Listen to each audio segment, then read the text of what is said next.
morning, good afternoon, good evening. Whatever time you're listening to Podcast Pundits, welcome. You're rocking with us on yet another episode. It's just us three today. We're missing Del Estrada, we're missing Marley Mal. But your three correspondents for the day will be myself. I'm going to be your host. I go by the name of Strives, aka Striver. I represent Arsenal Football Club. And let's introduce the rest of the boys. I'll let them introduce themselves.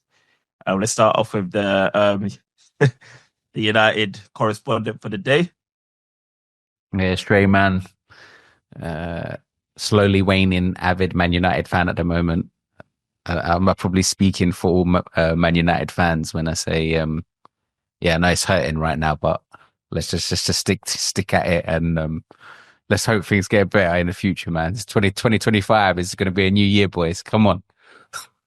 Well, I feel like you guys have been saying that for a while, man, but you know what? Let's keep hope alive, Christmas spirit and all the rest of that. Swiftly moving on to the Liverpool correspondent. He goes by the name. Yo, it's your boy, Top of the Table, aka Top of the Tables, because of the Champions League and Premier League. You changed your name now, yeah? Yeah, legally, bro, man. Gov.uk, fam. But yeah, man, it's your boy Joey Nomadic, aka number one Liverpool supporter. Yeah, man, life is life, isn't it? It's going good, man. Sometimes maybe good, sometimes maybe shit.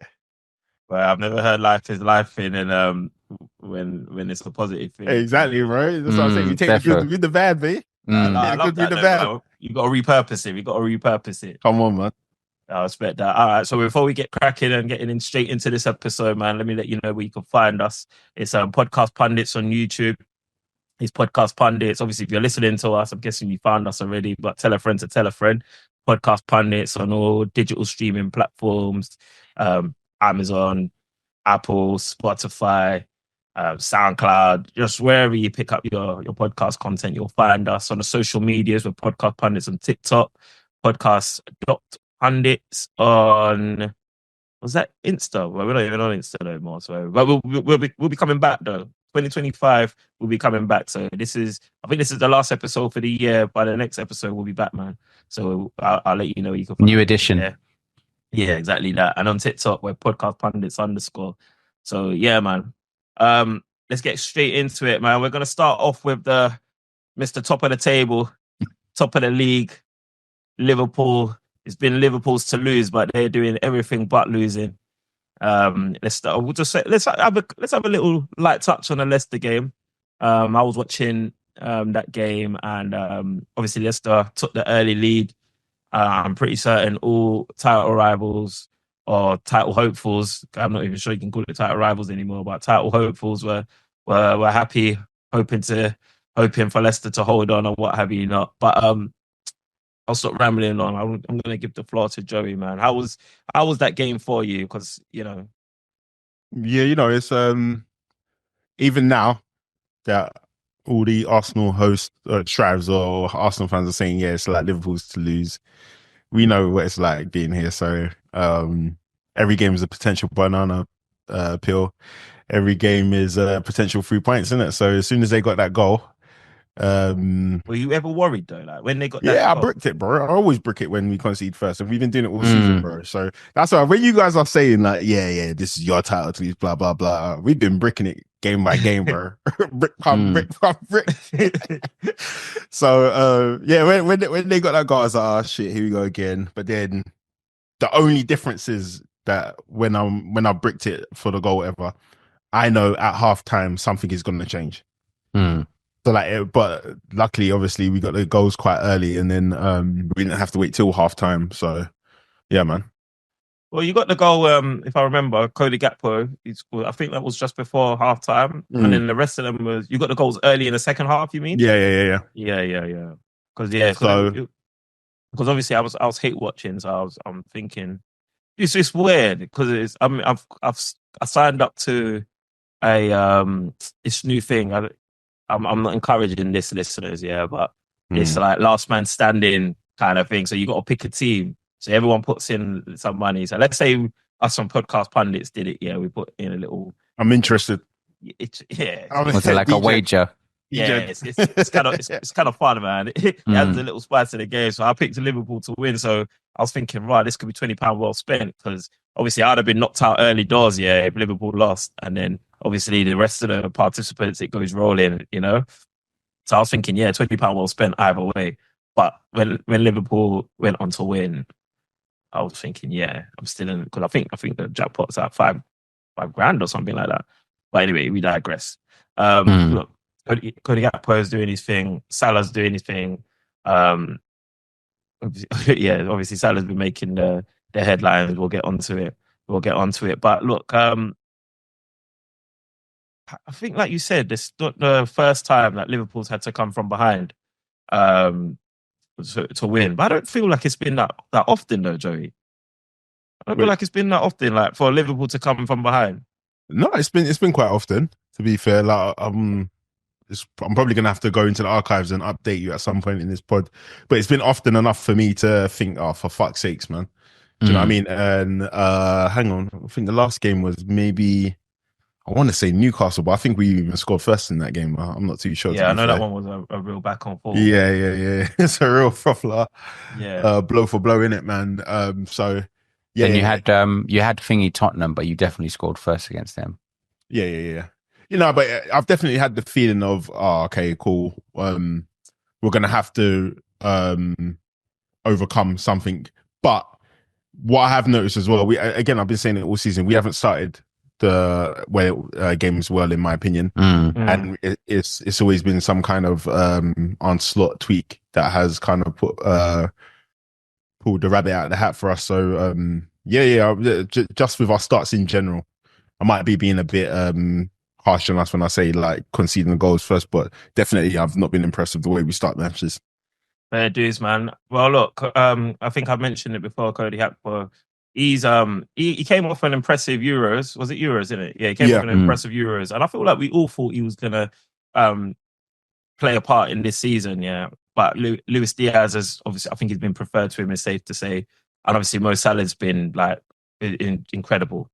But it's great to have someone with that quality to be like some sort of like a secondary option, dare I say it, to kind of come off the bench and be reliable and show those moments of quality. I mean, I'm probably talking from a place of, I'm an Arsenal fan, and obviously we have our issues in attack.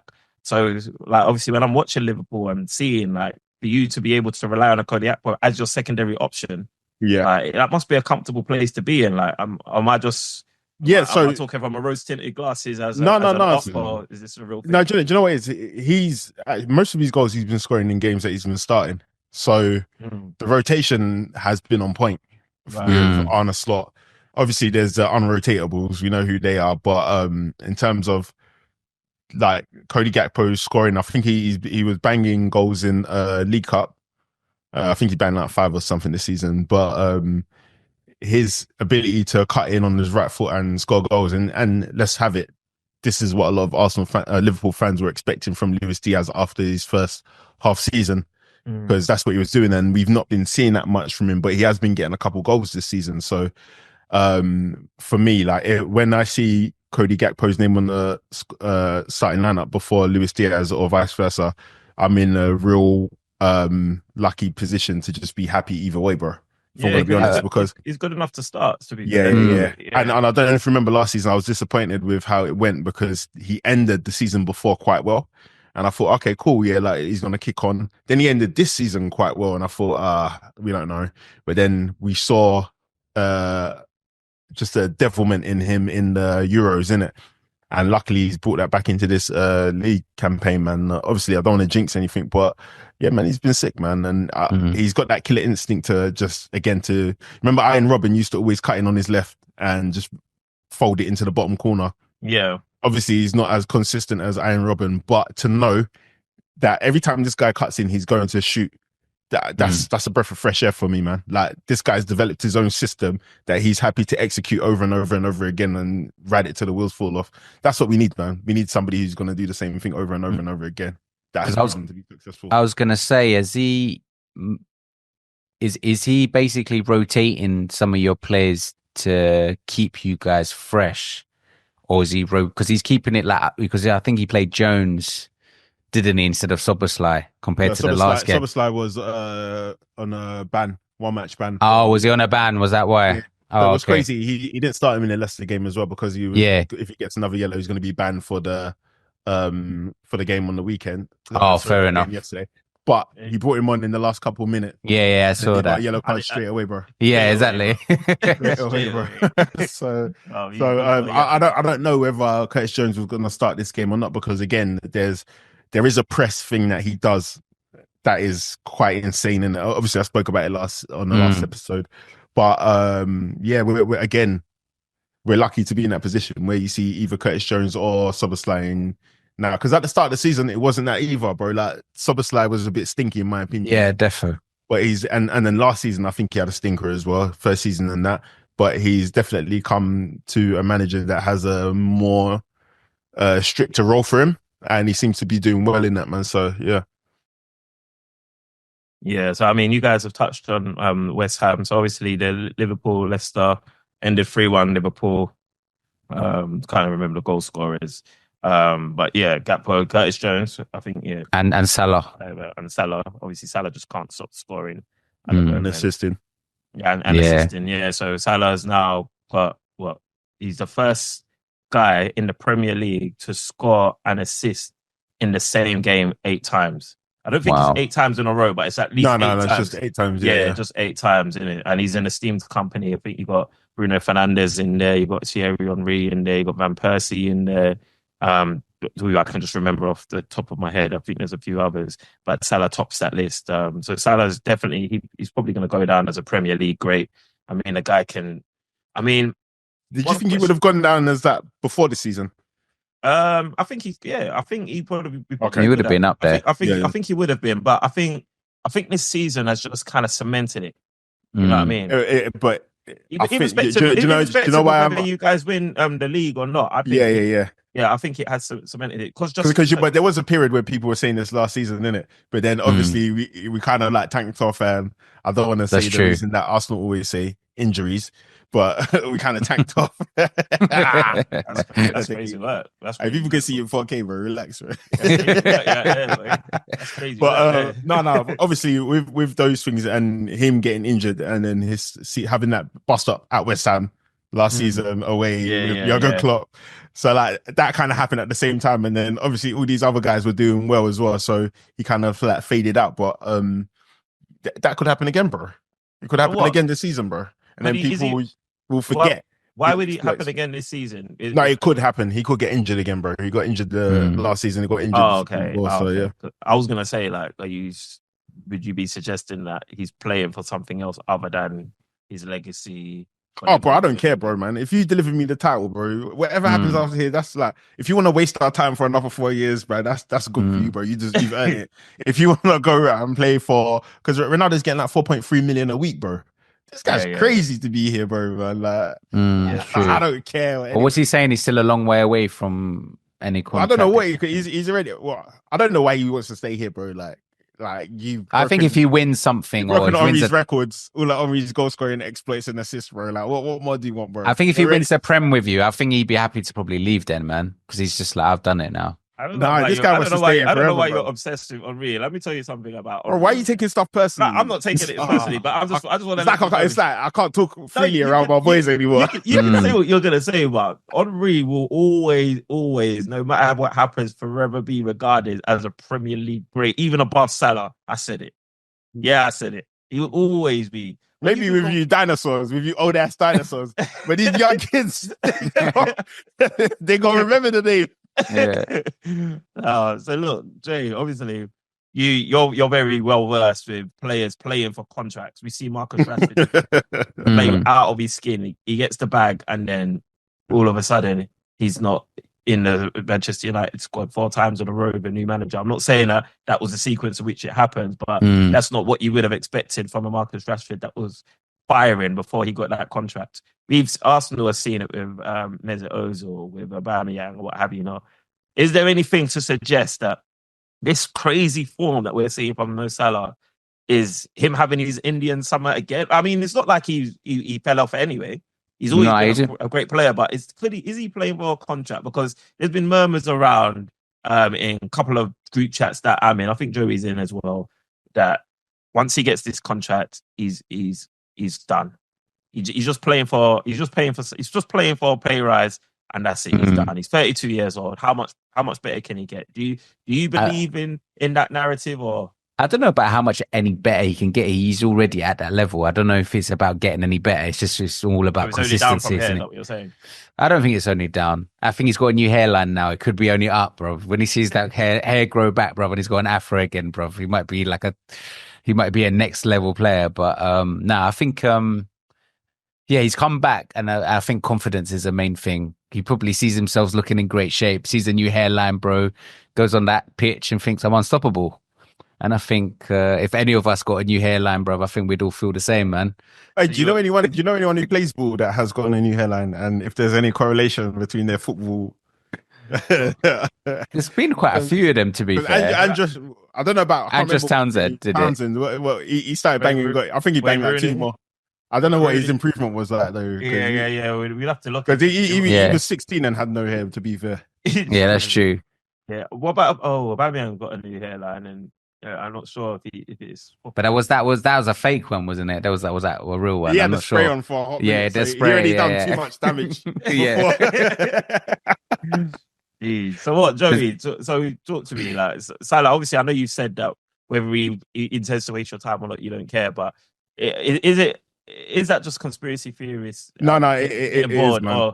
It is, and I'll tell you where that came from. It came from a Man United supporter who's not here.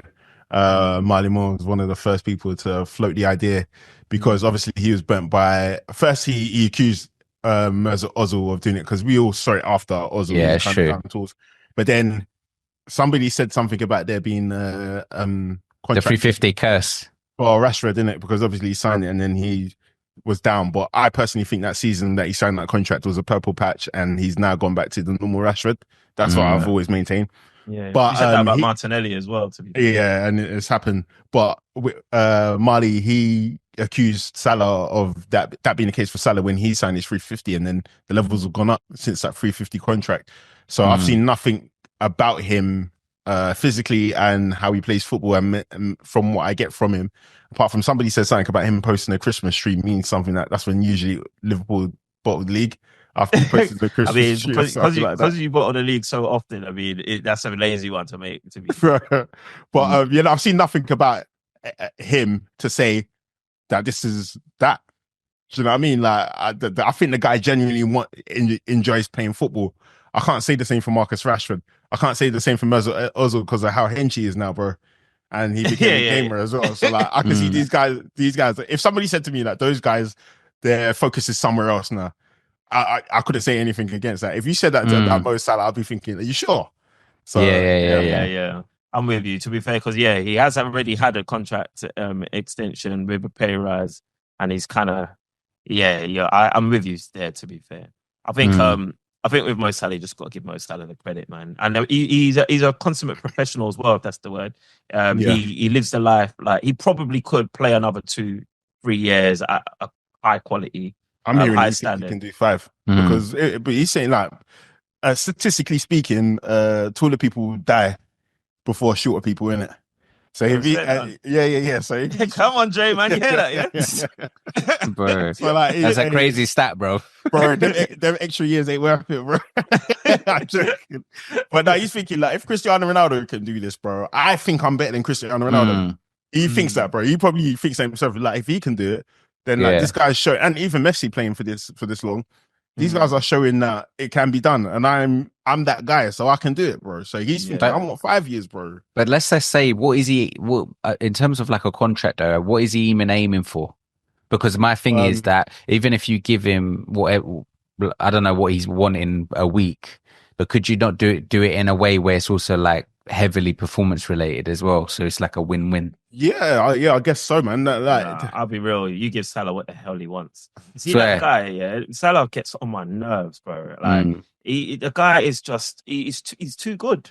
He's too good. No, like, but I'm watching this, and you've got a player like that in your team. Let's say a Bruno Fernandes, but you don't feel the way about Bruno Fernandes that Liverpool feel about. So I don't even feel the way about Bruno Fernandes that I feel about Salah. And I don't know I if agree. anybody feels that way about even a player at Arsenal. Yeah, he's Maybe glitching. Saka. They call it glitching, bro. Where like, I don't know if you man have seen the Matrix, where you can like control what's going around you, bro. Like this guy is like a virus, bro. That's just doing stuff.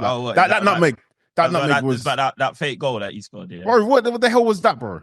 Bro. What the fuck? Because I'm thinking, bro, what was going through your mind when you remember when I said he didn't mean it? He came, bro. You know, I was taking the piss out of you. I was taking the piss out. Of course, bro. Of course, he didn't mean it, bro. Because I'm thinking, bro, you jumped up. I swear, like both his feet were together when he jumped in the air to do something. Yeah. So I'm like, bro, you know when you see like your nephew just tried to think, I could do a backflip, and he does some dumb shit, and then but it pulls off somehow. That's what he looked like. He was doing some dumb shit that nobody's ever said to do, and then he nutmegged the guy, and then he nutmegged the guy on the pass. Yeah, that was bro, crazy. Yeah, this guy's glitching hard, bro. That was true. But the thing is with Salah, I think we said it before as well. There's been so many games that I've watched him and I've been like, he's awful. Then he will score a goal. He will assist. I wouldn't. It doesn't matter if you're. Well, do you know what it is? But it's like let's not say awful. Let's just say living up to Mo Salah's standards. That's probably a better way to say it. Yeah. But and that's what pisses me off because he might not do anything. Inject it, bro. Exactly, it, bro. That's Mo Salah, bro. He's like, listen, I do magic when I want to do magic, bro. And everybody is going to talk about me. See, obviously we have with the obviously it's the Salah show. He had an excellent performance against West Ham. West Ham was just trash anyway. Oh my god, they were bad. I don't know what to expect from them. Oh my word, yeah. Like Trent as well. Like obviously Trent's getting the score sheet. He's also having a little bit of there's question marks over his contract. Hey, listen, my boy said, I want to find what he said, bro. He's like, this guy. Hang on, let me find what he said. Sorry, carry on. Find what he said. Bro, I was thinking, this guy is taking the piss, bro. He's being too. I think he's being a bit too arrogant, bro. But bro, like, he's 100% right. Yeah, he's 100% right. He's won everything he needs to win at Liverpool, and then like he's in a little bit of a different situation because he's young enough to go and like do it all again and be somebody else, be a different version of you. Yeah, exactly. No, but we're not mad at him. Well, sorry, let me speak. I think he should leave. I think there's a lot of Liverpool fans that are prepared to vilify him. Bro, okay, so randomly, bro, I was just thinking about it maybe like last week after we recorded. And then after we stopped recording, I was on YouTube. YouTube just went to the next video. The next video was Barcelona Champions League, bro, when we were 3-0 down. And then he done the quick free kick, quick corner, sorry. I'm thinking like, bro, like this guy has delivered so much because people are comparing him to McManaman and Michael Owen. They left on freeze and they went to Real Madrid. The difference is this guy has delivered you stuff, bro. Like Michael Owen gave us some FA Cups. I think Steve McManaman gave us a Coca-Cola Cup. Michael Owen, I think he nearly made me cry. This was back in the day when he beat Arsenal, yeah. I was angry, man. It was nice, man. but I'm thinking like this guy has delivered us every single piece of silverware. I get it when these boys are saying, he's one of our boys, whatever, and then like if he goes like Steve McManaman, will be like a knife to the heart. That's the benefit of being Liverpool support from Peckham, bro. Like I don't have that same tie to the area, bro. Like I get what you lot are saying, but my point is this guy has delivered a lot. An academy graduate, giving us everything. Yeah, you guys wanted to maybe sign a contract so he doesn't leave on a free, but that's a formality. That's none of your business, bro. Let the people do the business and let this guy give us free, bro. I don't know if you man have seen Amistad. He's not a slave, bro. Let the guy go free, bro, and play football. Would you be sad if he left? Yeah, I'd be sad if he left. 100%, man. But at the same time, I felt like if he delivered a major trophy, and again, it's me just taking a holistic approach to this. In a short time, I'll be sad for him to leave, and Salah as well. But these guys have delivered so much, man. You got to give them their freedom, bro. You got to like just start working on the next phase, man. Like none of these things last forever. So how can you hold them hostage like that? Well, look, Liverpool at this moment, you guys ain't doing much wrong. There's not really anything to disturb your peace of mind. I mean, we could speak about obviously what's his name? Ibrahim Konate is not in. Gomez has been deputising, and that's worrying. Well. That is worrying. Still, yeah, he's had that hamstring little tweak, and obviously Jarell Quansah had to play from the first time since Arne Slot changed his mind on him after. No. He's played a couple. He played against Newcastle. Not in the Premier, he hasn't though. Yeah, he played against Newcastle, bro. He started that game in the Premier, and he's had a couple substitute appearances as well. Okay. Since then, so this is probably his 4th or 5th appearance. Oh, really? Okay. Yeah, in the Prem. So I'm guessing you're going to be wanting and relying on him to find form quickly because 100%. Like if you see everybody that has come in and deputized for somebody in Arne Slot's team, bro, it's not looking like there's many second chances. Like he'll use you if you're the only choice, but like everybody that has come in and done a job. Yeah. And the way that he's training everybody, you guys are doing that pretty well. To be fair, so to cut you guys, because we've had loads of injuries, bro. Like again, I've had a few arguments. Shout out B man. I've had bare arguments, and then obviously talking about you're talking about the Man City injuries. You're talking about the Arsenal injuries. We've had a lot of injuries, bro, and to key players as well, man. So like for example, I think we just literally got Jota back, bro. Yeah, do you know how crazy that is, bro? That is crazy. And then he came back in and scoring form. Bang, straight away, bro. Straight away. With Liverpool fans that I find, I'm not saying you, Joey, but I find with Liverpool fans is you guys sometimes like to you round up your injuries. So if a player's missed 7 games, somehow that'll become 10 games. Like no, not me, bro. Maybe not you. That's why I said not you, but I do find a lot of Liverpool fans they do that. So it's not to say you haven't had injuries, but in their bid to, like you actually said it at the top of this episode, like Arsenal fans like to say blame injuries, like because you're trying to minimize injuries of Arsenal or other clubs. Sometimes in that same breath, you'll say we've got injuries too, and when you do that, it's kind of inflate your numbers a little bit. That's what I find Liverpool. All right, so B man said that all lives matter, bro. yeah, bro. Perfect. He said all lives matter, bro. But, bro, let's have it right. They all do, bro. They all do. Oh man! So look, Liverpool look like they were top of the league at Christmas, top of the league at the New Year. Before we crack on, we've been here before, man. We've been here before. Don't be shit. So what's your aspirations for the season? I'm giving you an opportunity. What are you saying? Like, obviously, you had Liverpool behind Arsenal at 3rd when we did the predictions in an episode earlier this season. I'm guessing you haven't got Liverpool 3rd any longer. Where do you have Liverpool finishing? What's your aspiration? To be fair, I haven't actually updated my predictions since we done the first one. You've got a little opportunity. So if you're putting me on the spot, I'd say we're in 1st position, so we should be aspiring to finish in 1st. Right now, we're in the same position where when you were 1st 2 seasons ago, and I said to you, Shrives, if you don't win this title now, you're not winning it for a whole long time, bro. We're in the exact same position, bro.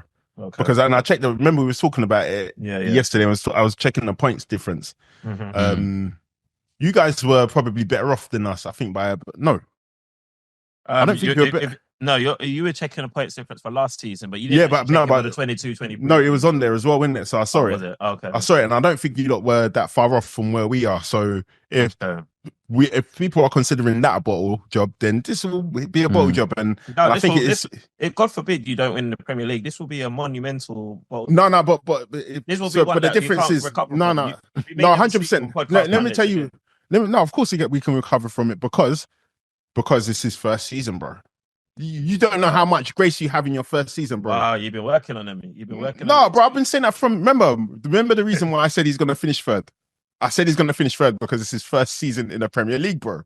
I said no manager comes in to the Premier League and wins it in the first go. Somebody said Antonio Conte, and I said, okay, you're right. But my point is that that doesn't occur often, is it? So yeah, man. Right, but so what you need to remember as well, Alden, but you need to add 3 more points onto that table because you got United next. No. Yeah. There's no such thing as an easy game in the Premier League, bro. Bro, it's straight to you. This guy's trying to beat 8 Mile, bro. Don't worry, we're coming for you, bro. We're coming for you. We're moving on to you right now, actually, sir. But just before we do, what you say? Europe, you're obviously in every cup to play for. You got everything to play for. We got who have we got? Tottenham in the League Cup, I think. Yeah. Who have you got? We've got Newcastle. So there's a League Cup. I think we should be dispatching Tottenham. Yeah. But I did say if Arsenal beat Liverpool in the League Cup final, hey, that could be the trampoline. It could be the Champions League. You need to. Bro. You know what? I would love for that because the Newcastle they won a trophy. Tottenham won a trophy. It's gonna be quite competitive. It should be a good. It should be a good semi. Yeah. But listen, if we make it Arsenal Liverpool in the final, oh my days, that'll be a great final, man. I can't lie. Yeah, but forget about that. What if you won it? Like, what would that mean to you? It's just a springboard for more success for me, as far as I'm concerned. You just consider it as a springboard. Yeah, you don't consider it as above Charity Shield. Bro, like we've had this discussion, and we're not gonna get. Yeah, but you might have changed now that it's you in the position. We're not gonna get. You might become a man and go some walls. All right, cool. Look, I was trying to see what Joey was saying for Liverpool. He said Liverpool's got to win the Premier League. I'm gonna recap. We don't know what's going on anyway. Actually, how many trophies you win in this season? How many trophies? Yeah, bro. I came here with my hands empty, expecting nothing, bro. I'll take whatever I'm given, bro. Like, I had low expectations. Remember, we all said it. We don't know what this guy can do or anything. That's true. So and the job's only half done. But yeah, with the half of the job that we've seen, what does when the doors are closed, the cameras are shut, the microphone's turned off. Like, what's Joey expecting or hoping for? Listen, like, give us the inside scoop. Give us an exclusive. All I got is my heart and my balls, man. That's all I got. What I'm showing you guys right now, that's what I'm off camera, isn't it? Like, but between me and Strams, the private convo going on there. I think he's getting the quadruple. Look, let's move on. No, we saw how that worked for us the last time, man. I know, man. And then I'm hoping you tried to go through it all again so capitulate. But look, let's go over to Manchester United. Dre Man, unfortunately, Marley Ma he's in Africa enjoying his Christmas. He's abandoned me at the worst time, man.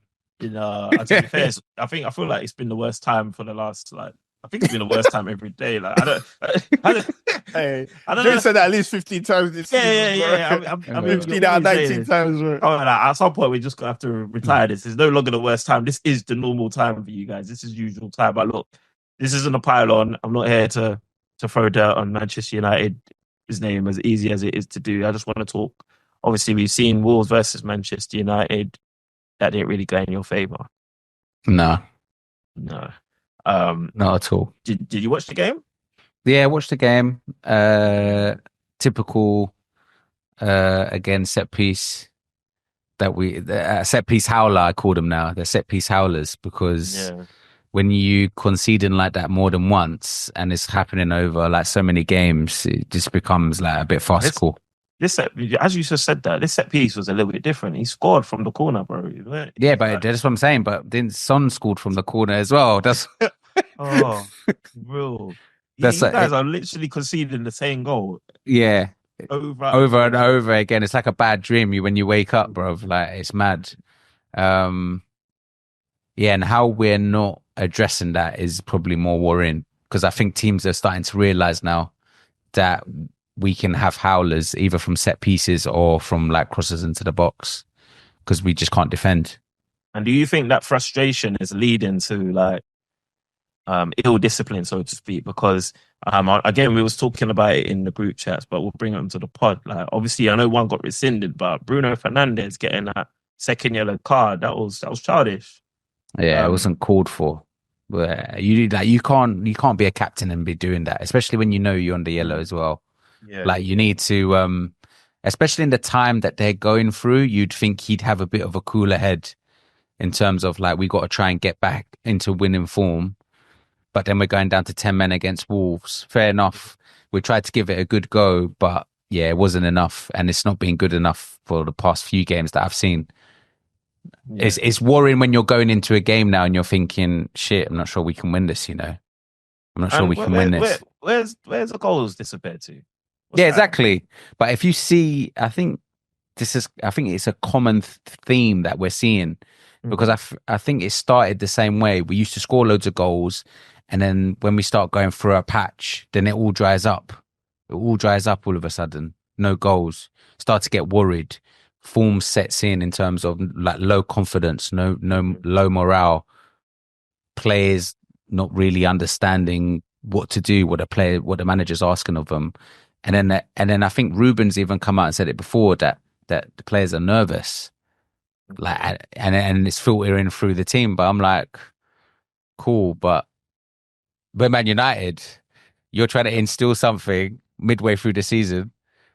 Yeah, But we need to be playing. We need to be playing better than we have, basically, because it's just not been good enough. Can't you feel a little bit of like empathy for him? Because obviously, when you're saying we're Man United, I think like Joey called me a dinosaur or said, "Oh, well, all of us are dinosaurs that remember Thierry Henry." Like, isn't it? It's dinosaurs that's gonna remember. Like, we're Man United will only resonate with the quote unquote dinosaurs. Man United now, your identity is different, like, and yes, we were Man United, not And I'm not saying this to take the Mickey. Like, I'm genuinely saying, bro, like the Manchester United that you see now. Like, I was talking to my nephew over Christmas. He's a Manchester United fan, and his recollection and experience of being a Manchester United fan is completely different to yours.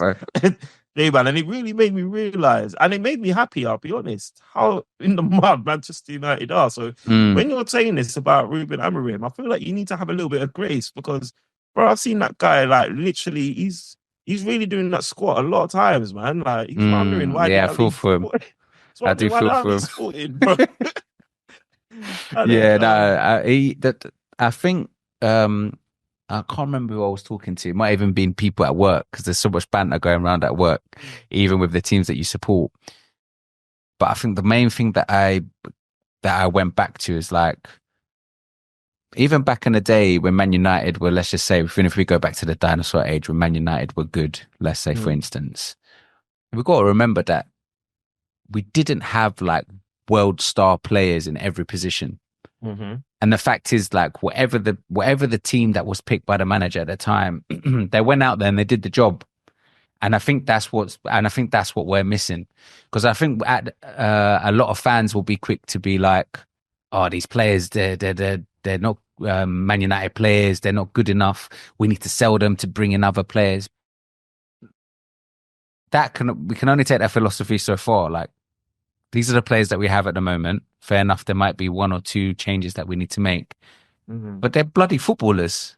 They need to get out on that pitch and start playing for that shirt. Like, not every footballer will get a chance to play for Man United. Most of them see it as a privilege, right? Yeah. So my thing is, we can't go down that road where it's like, oh, okay, cool, these players ain't working, ship out, bring in. Ship out, bring in.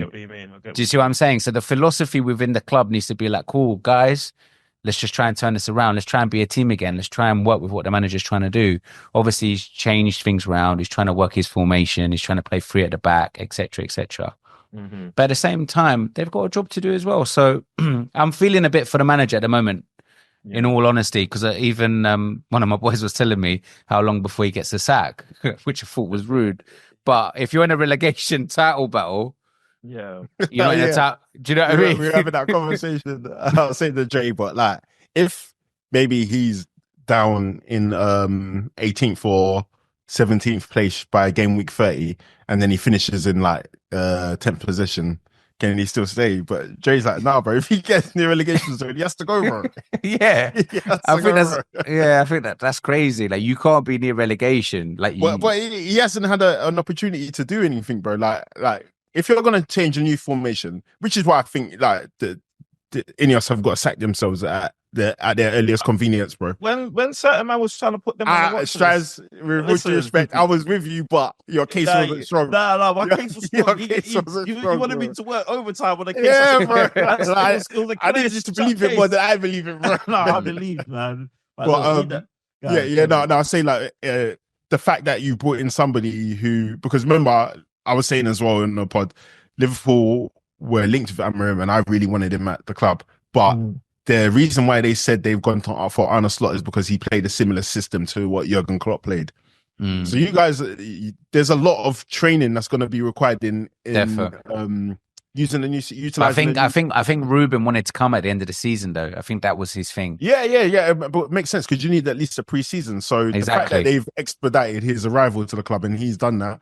For you to sack him, it's not even on the table. Bro, it's not on the table. You cannot sack him, bro. And sorry, one thing I was saying to my boy who's I was saying earlier on to Don, shout out Don. I was saying they're in the same position as Arsenal were before Arteta came. Okay. Because remember, you had Emery. You lot didn't like his football. Yeah, So you had to get rid of him.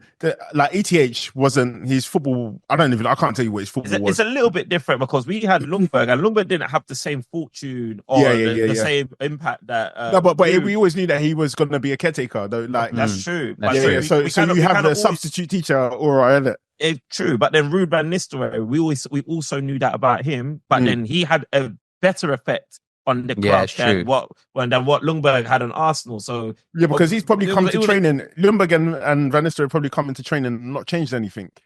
That's true. Like the vibe is exactly the same, but now there's a new manager who's saying he's come with a new team, and he's saying that everything is going to change. And you're reading the newspaper, you're seeing Garnacho's brother's Instagram, it's just their info, and then all the players are going to be rattled, and then they're looking even dustier when they're trying to play his football, and they're feeling dumb. So that's when all the politics starts happening behind. I hear you, but I'm also meaning that Arteta kind of had I'm not going to say easier, but because we were so down in the dumps, the only way was up. Manchester United had a new manager bounce with Ruud van Nistelrooy, and then since Ruben Amorim's taken charge, and I think he's now done 11 games after the Newcastle defeat, and he's lost 6 of them. Yeah, so we've gone basically we've gone lower down in the table than we were under ETH. Yeah, it's in economics they call it the Marshall Lerner J curve, isn't it? Like things get worse before they go up. Yeah, so let's hope so for Manchester United fans will hope so, because out of all the successes after Sir Alex Ferguson, this has been the worst start by all managers. I do feel that it is unfair to Ruben Amorim, considering he's been brave enough to implement a new strategy, a new style, and persist at it, but. Yeah, just like Joey said, it's probably going to have to get really worse before it gets better. So, obviously, as I've asked Joey Nomadic what his aspirations for the season, it's only right that I ask you similar. And before I even ask you that, do you think you're going to survive the relegation battle? But that's what I was going to say. Ours is to be not to get relegated, bro, and then anything above that is a bonus. Because let's just be honest. Let's just be honest. With any football club in the Premier League, we all know, like we said before, it always comes down to confidence, always comes down to morale, always comes down to your last game. When you're losing game after game, they're worried. These players are going into these games worried.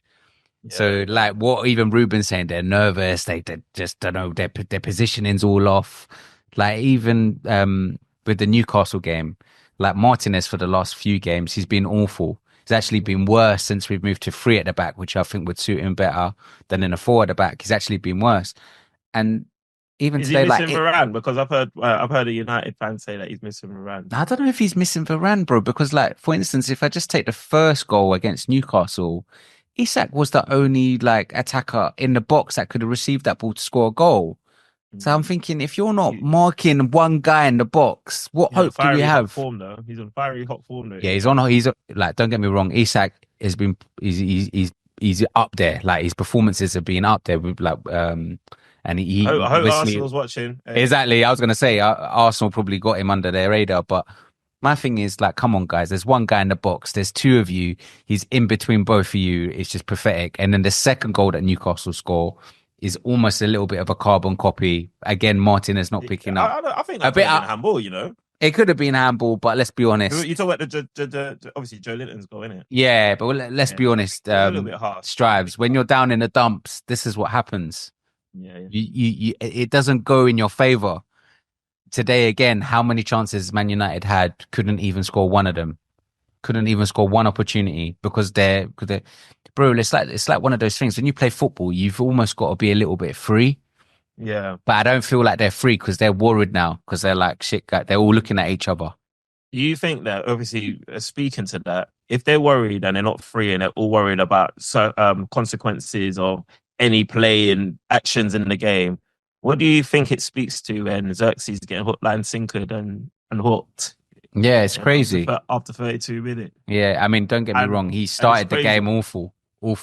Yeah, giving the ball away, just like, I don't know what he was doing. In a lot of my group chats, I got added because obviously I was a Zirkzee fan. I say he was because I already retired I said Zirkzee's dead now. Like, but in defense of him, he is playing for Manchester United, who are full team, and he's starved, and his goal return can still rival some of Arsenal's full goal return. But that being said, he definitely stinks, and it's a shame. It's a real shame because it is a shame. But I also get why he got hooked off though, because I mean, it's a bit unfair, but he was playing badly. But at the same time, we were getting overrun in the middle with Eriksen and Casemiro.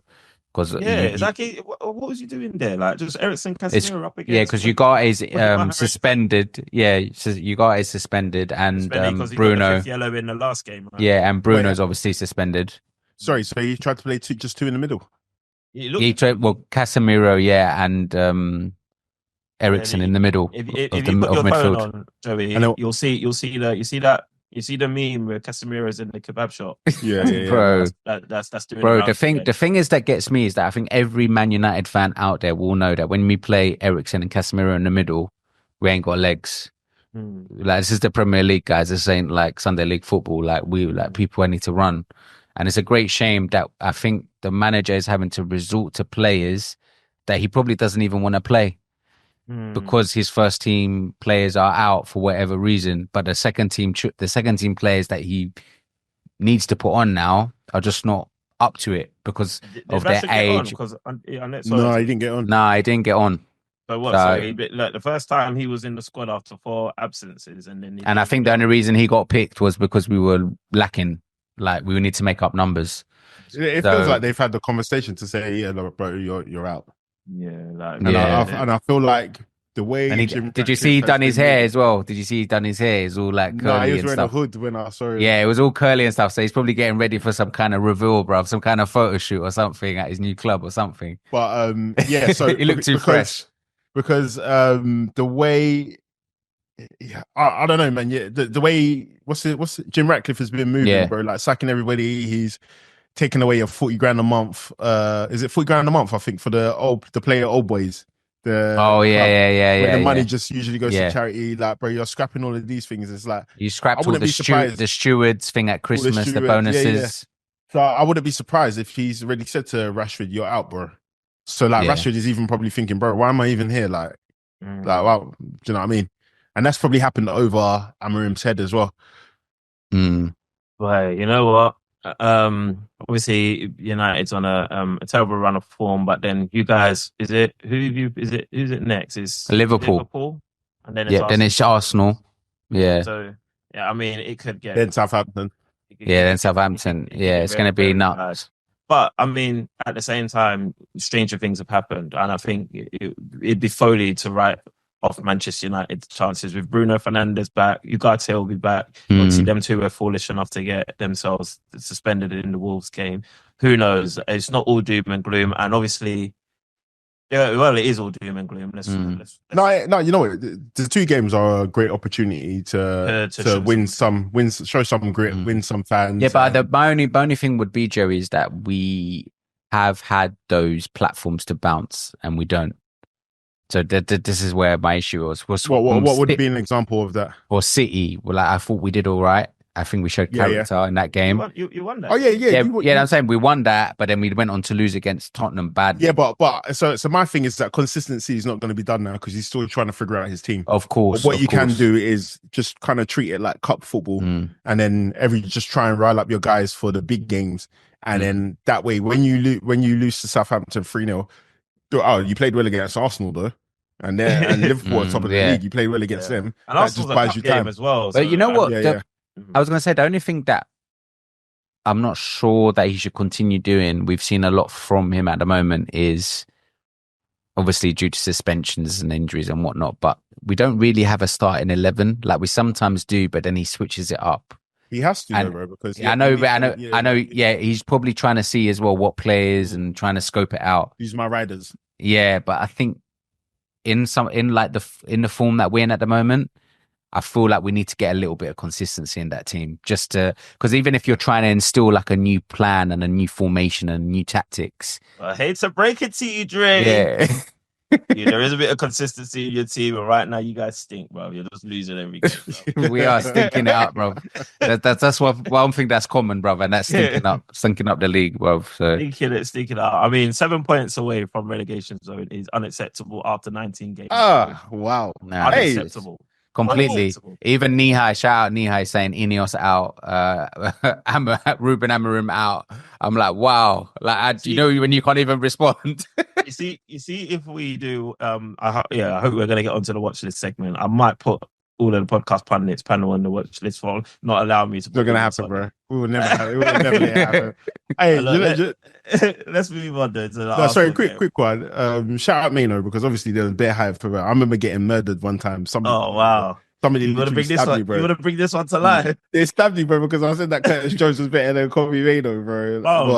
What did I say? I said, who was Lokonga?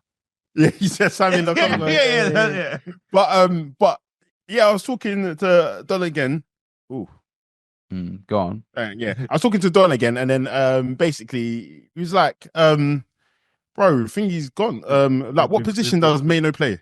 We've lost your visual, by the way. Yeah. No, it was weird today, actually. It was a bit weird. So today he slotted in again in the middle with Casemiro, and then they pushed Eriksen a bit more up. Like but he was saying, like, what is he? Because like you got your obviously your archetypes of centre mids, you got your anchors. He's not an anchor. No, he's not a cam, an attacking midfielder. So what does he do? He's not really a deep line playmaker. So because his attacking work rate and his defensive work rate isn't enough for him to be a box to box guy. Because I remember last season sometimes he'll be just running like he's breathing heavy like a dog, bro. Yeah. So like what is his role in the midfield? He seems a bit too utilitarian, like he can just do a little bit of everything, but he hasn't really mastered anything. Yeah, I think you're right though. I think probably Ruben's clocked onto that though. Yeah, and he doesn't really fit in Ruben's team. Yeah, and I think he's realised that. Obviously, he came on today because he needed to shore things up, because we were it could have been 3 or 4-0 against Newcastle. But I agree with what you're saying. He's kind of lost in his way into, I think, where he fits into this team and what he needs to do. And I think that's why we've seen a lot of Mano like off the bench rather than start this season. Yeah. All right, cool. Well, let's move on to the Arsenal game, man. Appreciate you for talking about Manchester United so candidly, man. Like, you're a better man than me, Jay, because when Arsenal's in the dumps like this, I migrated and I can't lie, bro. I was close to saying, guys, I'm not making this pod today. I was close. That's what I'm saying. You're a top man, bro. That's right now. You can ask me anything boxing. I know everything to do with boxing. That's because when Arsenal's in the dumps, I had to take up another sport that I enjoyed. I even got into the ring, where I'm like, imagine getting punched in the face, bro, because of Arsenal. So I know what it's like to be where you are, bro. So yeah, commiseration. It's horrible, man. But I must say, I'm enjoying every moment. Of course you are. Everyone would, man. This is what fans dream of, isn't it? Not only to win trophies, but to see your arch rivals. To see your enemies die and die a horrible death. Moving on to Arsenal, we won't spend too much on because we've gone a little bit over the timings that I wanted to on Manchester United and Liverpool, but worthy conversations, good conversations. Obviously, we played Ipswich when we was at home. A lot of people would have been thinking that it was gonna be a drumming. It was gonna be a serious drumming at the Emirates. But I wasn't one of those people, by the way. I wasn't one of those people. I was one of those people that was very, very measured and very, very what's the word I'm looking for? I was very, very anxious. And that anxiety came from our best player is no longer available for selection. And in my opinion, our best player is Bukayo Saka, as you guys all know. I know there's some discourse, whether it's Bukayo, whether it's Odegaard, but it's wild that in the first half of the season, we've had Ben White, we've had Martin Odegaard, and we've had Bukayo Saka all require major surgery in the first half of the season. That's insane. Obviously, there's countless other injuries and what have you not, but obviously missing Bukayo Saka, grade 3 tear, he's had surgery, get well soon, Bukayo. I was wondering, we should have enough to beat Ipswich. But what if we don't? What if we're making those chances and we don't have that clinical finisher? What if we're not making as many chances because we ain't got Bukayo? So all that anxiety was running rife in my mind. So I wasn't one of those people that was expecting a 3-4, 5-0 drumming, but I was expecting a win. So when we did win, I was elated, I was relieved, and I was quite surprised to see like my fellow Gooners, Arsenal fans all over social media, all over the internet, in person, just kind of like have an air of like disgust or disappointment, because I'm like, why are you disappointed? We won, clean sheet. We won. Like, what did you expect?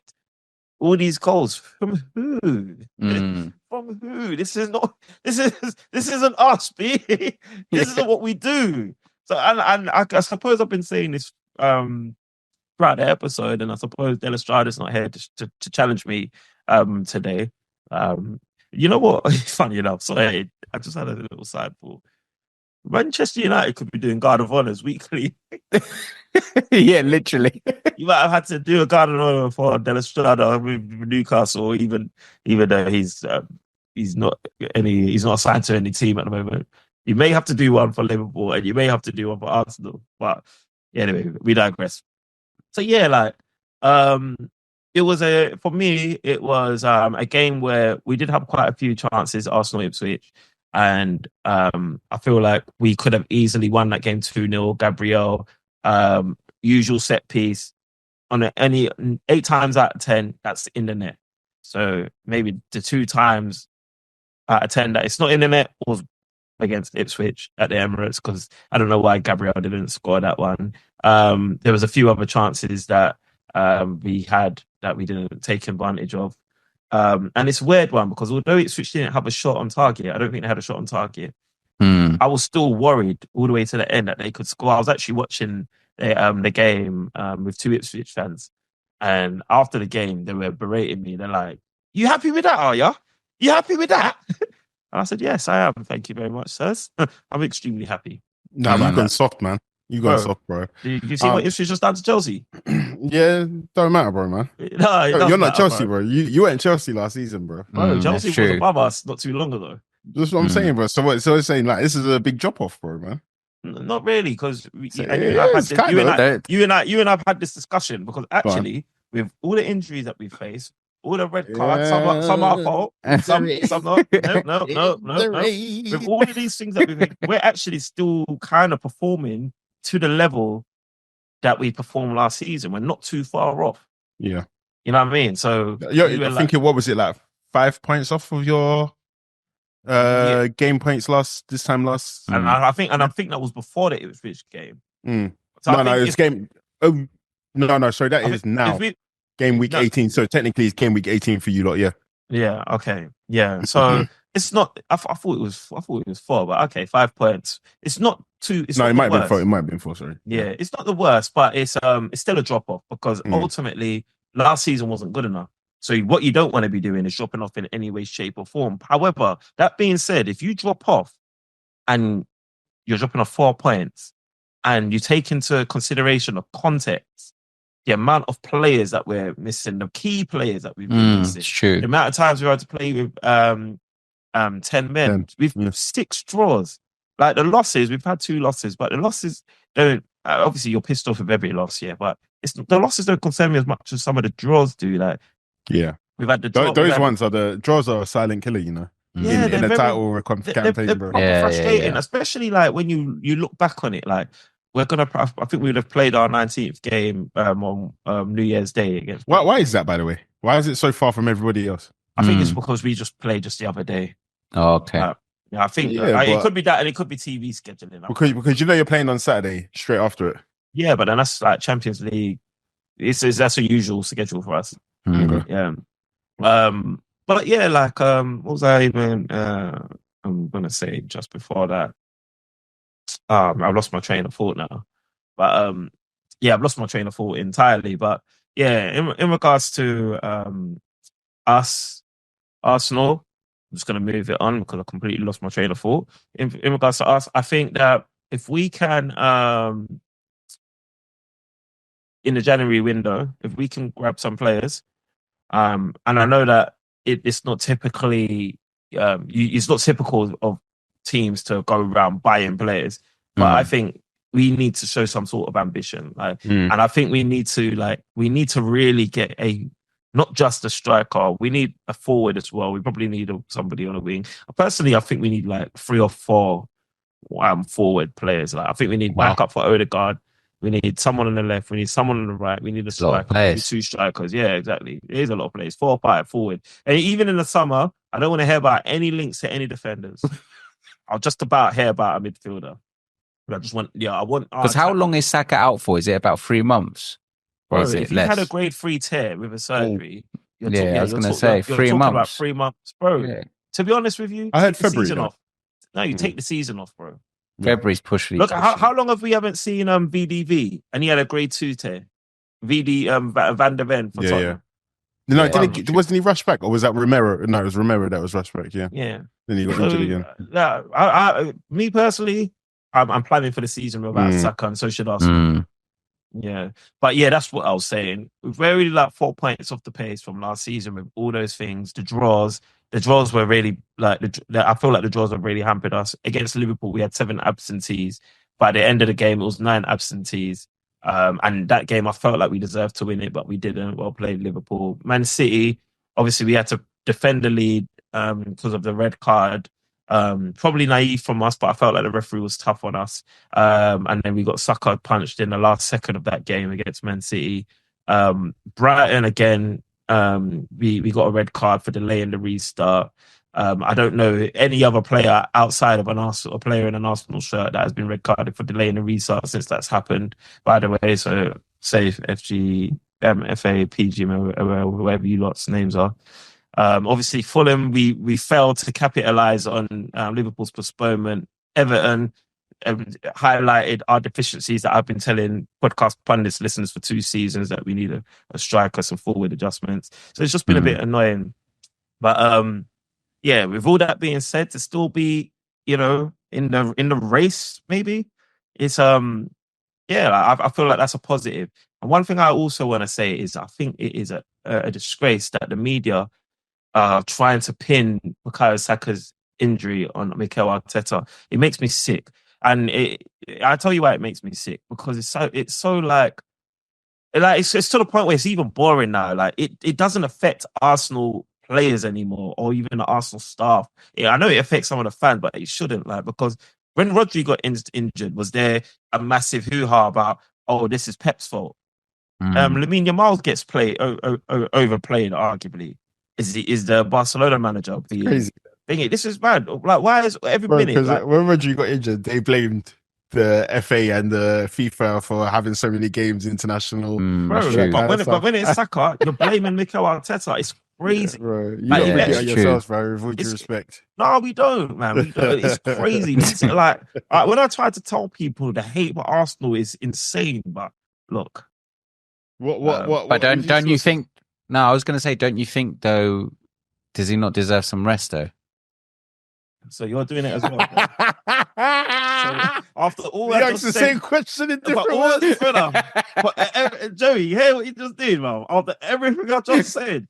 No, but he's right though. No, because one rebuttal I had to the Rodri thing is like, bro, this is the price of being successful, bro. It's up to you, your manager, to then sign other players who can lessen your burden. Yeah, it's not FIFA's fault that FIFA didn't say you have to play Rodri in every game. No, of course, Pep has done that because he wants to win. So there is a bit obviously the difference is that they didn't say it about Pep. They didn't say about Pep, but and there is some culpability on the club and Arteta and Edu when he was in when he was at the club, because we should be strengthening our team. But this is something I've been saying. But ultimately, you play your best players. Like, you can't get away with not playing Bukayo Saka. Yeah. Who would have Bukayo Saka in the team and not playing? Yeah, and I've been on the pod arguing with Del Estrada about we need to be playing him. You know what I mean? Yeah, so you're not going to see me criticize Arteta for doing the right thing.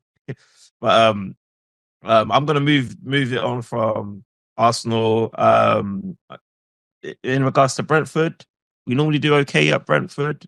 Brentford's got a great home record. I'm not going to waste my time on hate watching that game, to be completely honest, bro.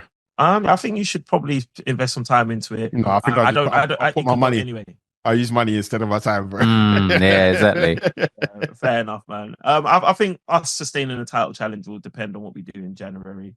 So basically, what reinforcements? Yeah, that's what I think. This, my opinion, which is worth absolutely nothing, for 150 million at Newcastle for Isak, bro. Like, call it quits, bro. Man. That's what I'm doing, bro. Man. You know he's gonna get injured straight away, though. As soon as you do that, it would only be our luck. But listen, I've always said it: throw the money, give them the money, throw the money at them, man. Throw their money at them. There's so many people available. Gyökeres, Sesko, Isak. Not saying he's available, but all these players are available. If you're like. Yeah, Isak and Cunha, seem like better replacements to me than Gyökeres. I wouldn't mind it. But you know what Arsenal like to do? Arsenal like to let players go somewhere else, prove themselves somewhere else, and then pay them at inflated rates. But they also link to Kudus, who we might probably have to spend over the odds for. That would be a great signing, bro. Yeah, that would be it would be also a dumb one because we could have got him when he was at 30 before West Ham got him.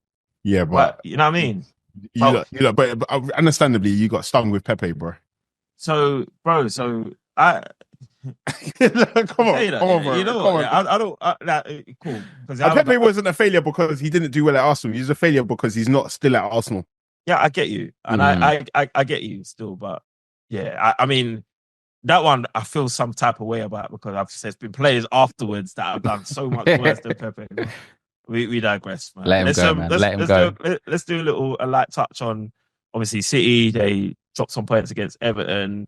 Looks like Haaland, since he told Mikel Arteta to stay humble, this guy's been humbled beyond measures that nobody could have imagined, and I'm here for it. I love it. But then they did pick up a win. I can't remember who was it that they they beat Leicester. Was it? Yeah, it was Leicester. Yeah, it was Leicester. Yeah. And Leicester were pinning them, boy, so they were lucky to leave. Yeah, Leicester was 2-0. The second goal was against the run-up play, boy. Yeah. Leicester were unlucky. They had a lot of chances that they didn't put away as well. And then Pep went back to his coaching the opposition's team after the win, like to say anybody's listening to what your punk ass got to say. Nah, you're too disrespectful, bro. I don't care, man. You're gonna pay for what you're saying, bro. It may be me that pays, or be Liverpool that pays. I don't care this time. I didn't say nothing, bro. I didn't say nothing, bro. Oh man! And then what was it? What was Chelsea as well? Chelsea had Chelsea's obviously they've just lost to Ipswich. That was a bit of a shock. Was final score 2-0 Ipswich? Yeah. And what was the game that they? It's Fulham. They lost to Fulham, didn't they? 2-1 in the last minute. Yeah, so back-to-back losses. That was a great game. Yeah, back-to-back losses.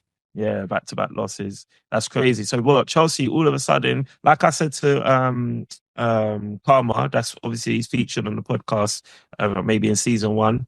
I said it would be Foley to write off Chelsea's chances of being title challengers, but it is showing that it might be a little bit too early for them. I did say, I don't know if it was last week or the week before, that the defense and maybe the keeper might let them down. And is that the story? Because I'm not sure because I didn't watch it fully because I was getting ready for the pod. But Chelsea were in the same position as Liverpool were, like in my opinion, only because. In what way? Just new manager, first season. But the huge difference is that again the players were way more experienced at Liverpool than they were at Chelsea, and the system was established at Liverpool and it wasn't established at Chelsea. So some people might say that Maresca's probably done a better job than Slot up to this point. No, fam. I don't think no one. Why has he done a better? Why has he done a better job? Because he started from a lower position than Arne Slot and got in his team to a higher position in the league. Obviously, Slot's gone to the top of that league, but some people are saying that Slot has inherited. Strives have even said that this. Slot has inherited. But Chelsea had higher expectations. Yeah, but trying to hear your point to a some degree, but then Mauricio Pochettino got Chelsea. Like I felt like he could have stayed on. I felt like it was harsh. You know what I mean? Okay, yeah, maybe Chelsea went down in the dump. But I think with Chelsea, we needed them to kind of show this because they probably have, if not the best squad, I'd say, in the league. by far. Haven't they? Nah. What 20? Their squad is not. I give that to Liverpool still. No, you can't. Well, Your nah, team was 20. better than What us. 20? You said your team Our was better first than us, team. bro. He said squad. He didn't say first Oh, team. okay. Yeah, but no, I think they're like, I think they've always, like, I think it's like Stroud said, they've been a bit leaky at the back, which has been their main fault. But I kind of think that they're kind of where they need to sit. You're not wrong, because players like Caicedo have come on leaps and bounds since. Yeah, exactly. And I'd like Caicedo to Gravenberch, how we had in there last season, but Klopp couldn't utilize him, and then now they're having their seasons, isn't it? Yeah, I think they've got a couple of players in there that are probably a bit overinflated with their prices and probably still not performing enough. Yeah. Where a certain guy got apparently it was some like cow kind of enhancing drug, bruv, that Mudryk was taking, bruv. I read about it. Yeah. And he was still playing dead. Yeah, bruv. I was reading about it. Yeah, but if you're dead and you take PEDs, you're just gonna be dead but harder. Yeah. Dead around. I don't know what the word is right now. Bro, that's crazy, bro. How can you be taking enhancement drugs, but you're still playing at the lowest possible performance level at a Chelsea football club? No, but to be fair though, when he was playing in that European competition, he was doing bits though. Still, like, because Chelsea's second squad, like Chelsea's like, as much as like I there's credence to what Joey said, because Chelsea's actually doing all right this season. Maresca's doing a decent job with them. They are. They're probably going to win that European trophy. If they don't, that'll be a failure, in my opinion. And they're probably going to finish top 4. I think they'll finish in the top half. Yeah. And Spurs, obviously, just a quick one on Spurs, because obviously we, as a podcast, we like to obviously focus on the big 6, but I mean the big 6 ain't really been big 6-ins. Yeah, exactly. Because who's up there now? Is it Bournemouth, Nottingham Forest? It's all changed. Yeah, trust me. Speaking of Nottingham Forest, they beat Spurs 1-0. Yeah, beat Spurs, and then it was quite a deserved victory as well. Dare I say? And then Spurs went on to squander a lead against. Was it? I think they squandered the lead against Wolves, isn't it? Wolves, it was 2-2. Yeah. Yeah. He missed the penalty, right? Yeah, Son missed the penalty. Yeah, and then it was crazy. Like I saw like watching the game. I didn't watch it in its entirety, but then I see clips where Spurs are playing some beautiful football, and then guys are running into each other, and calamity. Like just the most Spursiest thing. You know what though? Some people are saying that, but then it does happen when you're winning, and nobody says a thing when it happens when you're winning, bro. Yeah. But it's one of those things that when you're losing, boy, that's horrible. The last thing you want to see. Oh man, and you know what's really like tickling me? Like, there's a lot of like conversation at the moment about Ange in, Ange out, like shit. And I'm just like, what's going on here? Because correct me if I'm wrong, like, it's typical of Spurs to not do anything. And I know I'm an Arsenal fan, and for any Spurs fans listening, I'm not actually trying to take the mickey here, but like, what is the expectation here? Like, what are you asking? Okay, I think I know what it is. Because of what?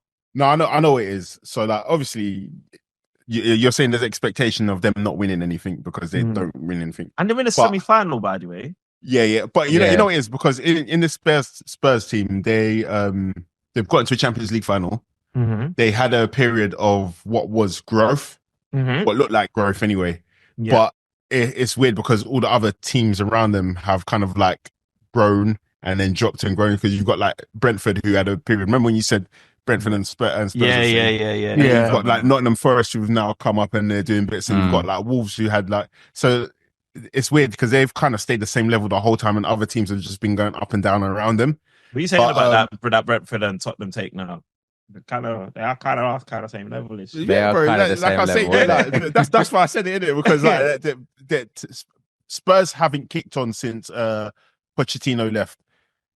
When they had Harry Kane, who was a world beater in terms of Premier League goal scoring, they never ever got any other players in to build that team. And as soon as you lost somebody who you're supposed to build a team around, you've pretty much lost the will to live.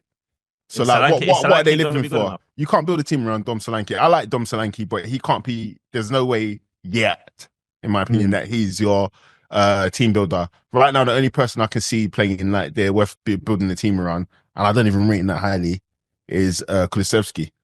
I rate him highly. He's been on fire. I rate him on fire, but again, remember what MJ said about Luis Diaz? Yeah. I think MJ was kind of right. So as much as I like Luis Diaz, that's Marley Marl, by the way. Marley Marl. As much as I like Luis Diaz, he's not my favorite at the club by far. Like I actually prefer watching Gakpo play over Luis Diaz just because of his decision making. So like I wouldn't build a team around Luis Diaz. I got you. So I guess James Maddison, maybe you could build a team around him. Yeah, but he's a little bit fragile at times. Yeah, and he's not consistent enough. Whereas like Harry Kane obviously got his injuries, but he was a reliable guy. Yeah. So I think with Daniel Levy, just to piggyback off the point you're making, I was gonna say, I think he has built like a like Tottenham have the potential to be massive. They do commercially. I think because they've got a great stadium. Yeah, and he's built teams that have competed at the highest levels, but that's all they've ever done, compete. And then he's not really done much with that potential. He's not done much with that glimmering hope. And this is probably, I feel like we're conflating a few things because it's like we're talking about Ange Postecoglou, but should we be? Because no, I don't. Well, yes. Okay. So the reason why I know Marley Marl keeps wanting to put him on the watch list, but why? Yeah. So the reason I think we should be because firstly, your football's not that great. If I'm going to be honest, like some people might be excited by it, but as somebody who is, I'm more of a fan of seeing. This is going to sound like nonsense, but basically, I need to see both sides. I need to see you're working out. I don't want to just see that 3-0, 5-0, whatever. I want to see how you handle the game defensively and how you controlled it, or whether you didn't care to control it. I can't see any of that in his game, and he's using his Japan and Scottish triumphs for reasons to say this football's going to work. But if he comes away with a cup, and to be honest, let's be fair to Tottenham, the Europa League standard isn't the highest that we've seen it in previous years. No teams dropped down into it. So I think we should. Got a chance. I think it would be. 100%. If I'm a Spurs fan, I'm expecting. I would go as far as using that word, expecting to win that trophy. And then you're in the semi-finals of the Carabao Cup. Anything can happen. You know. If you're saying should he win a title, should they be giving him leeway? Yeah, I think it's the same as ETH. I feel like, for example, if you're winning trophies, then it should give you grace. But at the end of the day, we're going to get to a point where these little man trophies aren't sufficing. We need to see football because, and I think Arsenal got to that period as well where you got, because let's have it right, Emery got to a cup final of the Europa League when big teams used to drop down into the finals. You played a big Chelsea at the time. Well, I don't think they were the biggest actually, but you played a very, very good Chelsea at the time. But Arsenal fans didn't want that. You wanted to see good football, bro, because you won your FA Cups here and there. So it wasn't about if Emery won us at Europa, he'd probably still be at the club. Yeah, 100%, because you haven't. It's your first European title, and it'll be Spurs' first European title for. It's not the first. I mean, but what do you mean? It's not our first. What was the first? I don't know. I think it was a European Cup Winners' Cup or something like that. Yeah, so anyway, more charity shield business. I bet you think that's worth more than Europa League. I was actually correcting you, but listen, you're right. We digress. Look, but Andrew will have time, but if he won the Europa League, but the problem is, to answer your other question, the problem is Daniel Levy. I don't think he should be doing that job anymore, bro. Like you've shown your acumen in terms of. I don't think you should just for the stadium. Let somebody else handle the football. I agree. He is never selling that club until that club is going to make him. He does have to sell. Pounds. Yeah. Oh, yeah. Have you seen? He wants his get back. He wants his get back. Yeah, because even I think there was a Spurs fan at my work saying there's a shopping centre near it that he's building, or somewhere close to it, or inside. I don't know. And then next to it, he's building flats that he's going to sell. He's a businessman, and he's like, cool. My club's still in the Prem. Football trophies come second to him. Clearly. Yeah, no. I think he does care about the football 100%, but I don't know if he knows what he's doing. So all I'm saying is that handle the business side, and then what's that guy? He's free now, isn't it? The one that Man United just let go. Dan Ashworth. Yeah, get him. give him Give it opportunity to show his presentation, isn't it? Hasn't he got like a 6 months garden leave that he's No, got? you can't get garden leave after you get sacked. Nah, you not when you can't get sack sacked. me and give maybe the garden leave, Yeah. bro. That's true. That's very true. Mm. All right, cool. Look, gents, I can't remember the watch list off the top of my head, like who's on it. You know, I don't know if you guys can. Yeah, I think but- Casemiro's still on it. Casemiro. Zirkzee's on it. yeah. Zirkzee, don't know if Rashford's was on it. there. Yeah, And ETH was on it as well, but I think Jesus was on there. was he? Who put him on there? I did. Wow! Again, it's happening again. Yeah, I remember ETH was on there, but Strives. Your one was Jesus. yeah. Sam's was Zirkzee. Joey's was Casemiro. Mine was Rashford. And I think there was Marley Mars. I can't remember. I think it was ETH, but he got removed. Yeah. He got sacked. Yeah. And I don't think Ange was allowed to be on there. No, I think Van der Ven might have got allowed to be on there. Like, I think Van der Devin Ven? Strada got Van der Ven on there. Oh wow! I feel like he was. Oh, on I there. must have voted against that. Then I think I definitely voted against that. Yeah.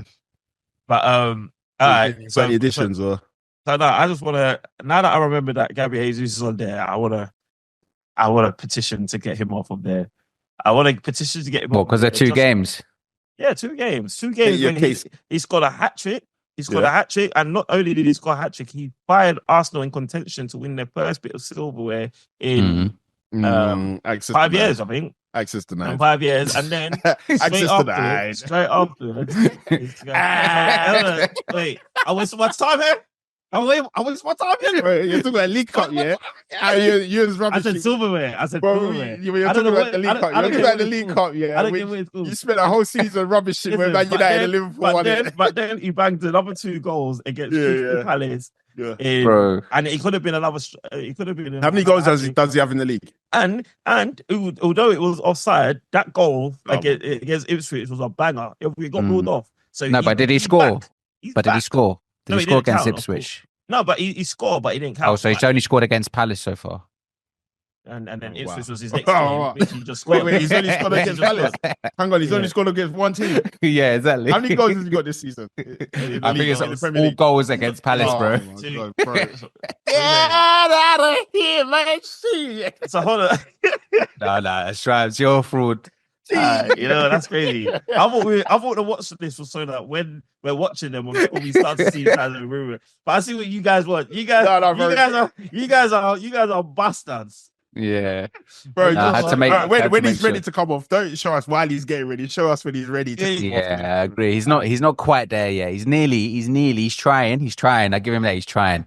Fair enough. But I think he's going to get injured in the next game, bro, against Man United, bro. It could be, but God forbid, God rebuke your curses. And then just while I've got the mic anyway, I want Ineos on that watch list. I don't even think I need to even. I don't even want to put. I don't think I need to put something forward. Bro, Amorim was doing an interview a couple of weeks ago, and things were started to. Why was rain hitting his forehead? No, that was AI. That was AI, bro. Yeah, That was AI. It was AI. How you going here? You just said that your auntie, bro. You got caught in the Nigerian auntie. What's that? Yeah. So that wasn't real. Nah, that weren't real, bro. Okay, but was it real? Was it real when he was real when he was freaking crouching down? That was a day, bro. Hey, You're like my mum, bro. hold on, wait a second. What? That weren't real. So hold on, what? The stadium wasn't leaking. The stadium's leaking, but not in the conference room, bro. Oh man, jeez. You know what? To be honest, I'll be honest. I saw it in the group chat. I didn't even open it. I just believed it. And I think all jokes aside, I think Indians have to go on there. yeah, they have to go on it now. The position that they're in. Yeah, no, why are we talking about freaking what's his name, Dan Ashworth or whatever his name is? What's going on here, bruv? It's been a joke. It's been a shambles. Yeah, No, they do have to go on. shambles. What I will request is you we delay this application and we wait for what? Who do we wait for? I want Marley to be. I want it to be present, bro. That's true. You know, I'm happy to do that. No, but we can put it pending. Yeah, I don't mind. We can put pending because I want you guys to know, and I know there's a couple Manchester United listeners that listen to this weekly and thinking this guy again. I will never stop. Yeah, I'm letting you. I will never stop. Anyway, Rashford's staying on there, and then he's going to leave. So that means he's always been on the watch list. He was down there forever, bruv. Joey, have you got anyone you want to take off or add on? And in fact, while you got the mic, Casemiro flipping out. No, Casemiro can stay there, bro. He's looking doo-doo. That was Joey's. Oh, Casemiro was thinking. Yeah, that was off the Liverpool game. Are you adding anyone on to Dre Man? No, I'm going to leave it for this week. I think I'm going to give maybe a couple more weeks before, because there are some top suspects, man. But who was Zirkzee was already on there, right? Yeah, yeah. I know no one else to add. Not off the top of my head. All right, cool, man. Let's wrap this up. All right, cool. So we got Ineos pending. I've got 1 foot in the door. Let's go on to the back pages where we shine some light on people that are actually shining, doing well. So imagine picking up your newspaper and you turn the page around to the back page, and obviously that's who we're championing. I'll give you guys the floor first. We'll give it to Joey, top of the league. He's changed his name to top of the league, top of the table. So let's give him the top of the back pages. Yeah, top of league. So for me, obviously it's going to go to Mo Salah, but I want to just keep a little cutout. Mo Salah's got the headlines, obviously broken Henry's records, 8 assists and goal and assist in 8 games, non-consecutive, doing a madness, contract will he, won't he, whatever, that's all good. But my little cutout on the back page is to Morgan Gibbs-White. This guy has been cooking, bro. I remember there was a while ago when he signed for Forest from Wolves for 40 million. People was like, what can this guy do? And bro, like, I don't know if anyone saw his first touch, bro, on the goal that he scored. He's taking a piss, man. He's doing glitchy things as well, and he's just enjoying his time. And I'm respect to what Nuno's doing at the club, man. Move. Dre Man. I'm going to give mine. Watch this for me. Yeah, I'm going to give mine to Eddie Howe, because he's finished this month strong. So I think if you go through all the results, I think the last draw you had was against Liverpool. So it was against the big boys. And then after that, if you see all his results, I think like 3 or 4 nils all the way up to even us now, even today, a good result. Ending the year on a high. Newcastle going to elevate themselves back into that top 4 slowly. So yeah, a great run of form. And yeah, I don't think he gets enough respect, Eddie Howe, when they're doing. I don't like him. Yeah, that's what I mean. That people don't like him, but he don't get enough respect as well. Like he needs to get his props where it's due. So he's doing well, yeah, and we'll see how far Newcastle can go. Right, mine was gonna go to Mo Salah. Obviously he's been taken. That's cool. So I'm gonna give it to Cody Gakpo.